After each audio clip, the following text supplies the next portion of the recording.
नदी को पूरी तरह से अपने वश में करना ये अप्राकृतिक है। इसलिए इस तरह की चीजों से बचना चाहिए। जो लोग भी धमकी दे रहे हैं उनको चिन्हित किया जाना चाहिए और उनकी धमकी में कितना बल है इस बारे में भी जानकारी ले ली जानी चाहिए। सुरक्षा तो सबसे प्रमुख होनी चाहिए। तो सब काम छोड़ करके अगर यहाँ आ रहे हैं और इसके पहले कई बार आ चुके हैं, ईस्वी सन 78 से कुंभ देख रहे हैं हम लोग, और हर कुंभ में ज्यादा से ज्यादा समय निकाल करके यहाँ आते हैं। तो इसी से अनुमान लोगों को लगाना चाहिए कि जरूर यहाँ पर कुछ ऐसी प्राप्ति होती होगी।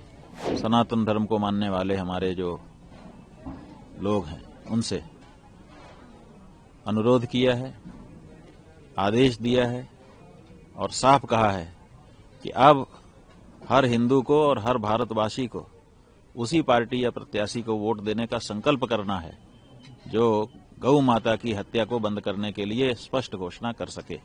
महाकुंभ का जो ये पर्व है ये स्वयं में दिव्य है। ये जो स्थान है ये स्वयं में भव्य है। गंगा और यमुना जहां आकर के एक साथ संगमित होती हैं, उस स्थान पर खड़े होने पर जिस तरह की अनुभूति यहाँ आने वाले लोगों को होती है वो स्वयं में दिव्य है। अब उस क्षेत्र में प्रवेश करना है तो मन आह्लादित है। बाकी प्रवेश मंगल जो यात्रा है उसकी व्यवस्था तो कर्मचारी लोग कर रहे हैं, जो किया होगा इन्होंने। उप मुख्यमंत्री ब्रजेश पाठक आए हुए थे आपसे आज यहाँ पर मौजूद है। खुद मुख्यमंत्री योगी आदित्यनाथ जी भी आने वाले हैं। हाँ, बहुत रुचि से कार्य कर रहे हैं सरकार के लोग। अच्छा है, एक पर्व है, व्यवस्था तो सरकार की ओर से होती ही है, लेकिन अगर मुखिया खुद उसमें रुचि ले तो ये देख के अच्छा लगता है। कई बड़े राजनेता असंतोष भी जाहिर कर रहे हैं अव्यवस्था को लेकर के। कुछ लोग ये भी कह रहे हैं कि रुख मोड़ दिया गया नदियों का इसको महाकुंभ को आयोजित करने के लिए। इस बात की जानकारी तो हमको नहीं है। अब यहाँ आए हैं लोग बताएंगे।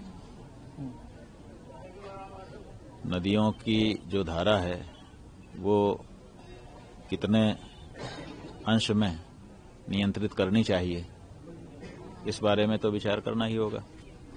नदी को पूरी तरह से अपने वश में करना ये अप्राकृतिक है।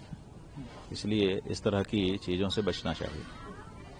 महाराज श्री, एक नया विवाद देखने को मिला। ये कहा गया कि ये महाकुंभ जहां पर आयोजित हो रहा है वो धरती वक्फ की है और इसको छोड़ देना चाहिए हिंदुओं को, बड़ा दिल दिखाते हुए ऐसा दावा तमाम लोगों ने किया।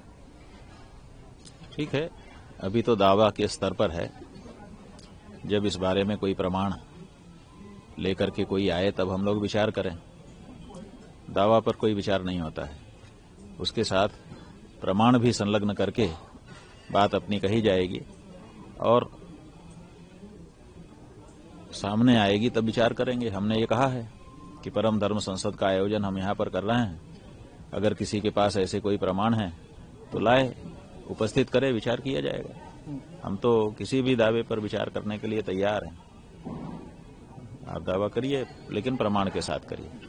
महाराज श्री, कई धमकियां भी मिली हैं। महाकुंभ आयोजित हो रहा है, गुरपतवंत सिंह पन्नू खालिस्तानी आतंकी है, उसने भी धमकी दी है। कई बार और धमकियां मिली हैं।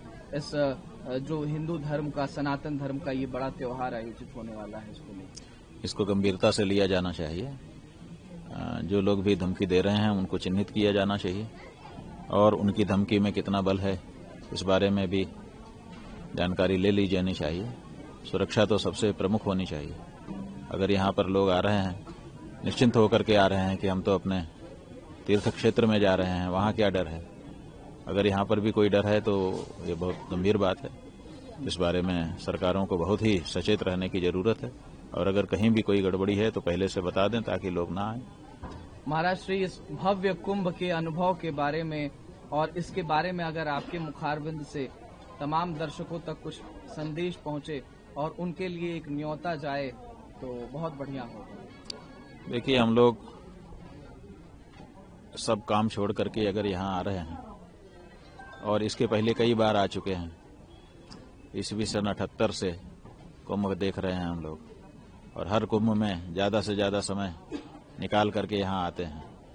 तो इसी से अनुमान लोगों को लगाना चाहिए कि जरूर यहाँ पर कुछ ऐसी प्राप्ति होती होगी जिसके लिए सब काम छोड़ करके हम आ रहे हैं। हम ही नहीं आ रहे हैं, सभी संत महंत बड़े बड़े विद्वान लोग आ रहे हैं, आम जनता भी आ रही है। इसका मतलब यहाँ सबके लिए कुछ न कुछ है, जो आता है उसको कुछ न कुछ प्राप्ति होती है और वो आध्यात्मिक स्तर की प्राप्ति है। इसलिए उसको केवल अनुभव किया जा सकता है, बताया नहीं जा सकता है। बताने की कोशिश भले कोई करे, जैसे कोई छोटा सा बच्चा दोनों हाथ फैला करके कहता है समुद्र इतना बड़ा है, तो समुद्र उसके हाथों के बराबर तो होता नहीं है, लेकिन वो हाथों को तान करके फैला करके बताने की कोशिश करता है कि बहुत बड़ा है। तो उसी तरह से यहाँ की जो अनुभूतियां हैं वो केवल वो अनुभूत की जा सकती हैं, बताई नहीं जा सकती हैं। इसलिए हम लोगों से कहना चाहेंगे कि बताने पे मत जाइए, एक बार यहाँ आकर के इस भूमि के संस्पर्श का अनुभव करिए, आप बार बार आएंगे, यह है हमारा विश्वास है। महाराज श्री, पिछली बार जब मैंने आपका साक्षात्कार किया था तो उस समय महाराष्ट्र विधानसभा चुनाव होने वाले थे, आपने उस पर अपनी बात कही थी। इस बार दिल्ली में विधानसभा चुनाव होने वाले हैं, आपने दिल्ली में प्रवास भी किया था, कई महीने लंबा वो चतुर्मास आपने वहां पर आयोजित किया था। दिल्ली में 5 तारीख को मतदान होने वाले हैं, दिल्ली में किस तरीके का आपने रुख देखा, आपने जनता से बातचीत करी होगी, आपका मैसेज बहुत बड़ा होता है, तो उसको लेकर के आप अगर कुछ कहना चाहें। हमने तो सभी भारत के निवासियों से, नागरिकों से, मतदाताओं से और विशेष करके सनातन धर्म को मानने वाले हमारे जो लोग हैं उनसे अनुरोध किया है, आदेश दिया है और साफ कहा है कि अब हर हिंदू को और हर भारतवासी को उसी पार्टी या प्रत्याशी को वोट देने का संकल्प करना है जो गौ माता की हत्या को बंद करने के लिए स्पष्ट घोषणा कर सके। अगर ऐसा कहने में कोई पार्टी असफल रहती है, उस पार्टी को भारत की पार्टी नहीं मानना है, क्योंकि भारत का जो बहुसंख्यक समाज है, जाने कितने वर्षों से वो बार बार गुहार लगा रहा है कि गाय हमारी माता है, उसको मत काटो, उसको मत बेचो, लेकिन ये होता चला जा रहा है। इसलिए दिल्ली के चुनाव में, क्योंकि दिल्ली देश का दिल है, दिल्ली के चुनाव में दिल्ली में रहने वाले पूरे देश के लोगों से हम यही कहना चाहते हैं कि इस बारे में अपने घर के सामने बोर्ड लगा दीजिए कि इस घर में ये हिंदू का घर है, ये भारतवासी का घर है, गौ हत्या को बढ़ावा देने वाली कोई पार्टी और प्रत्याशी संपर्क न करें।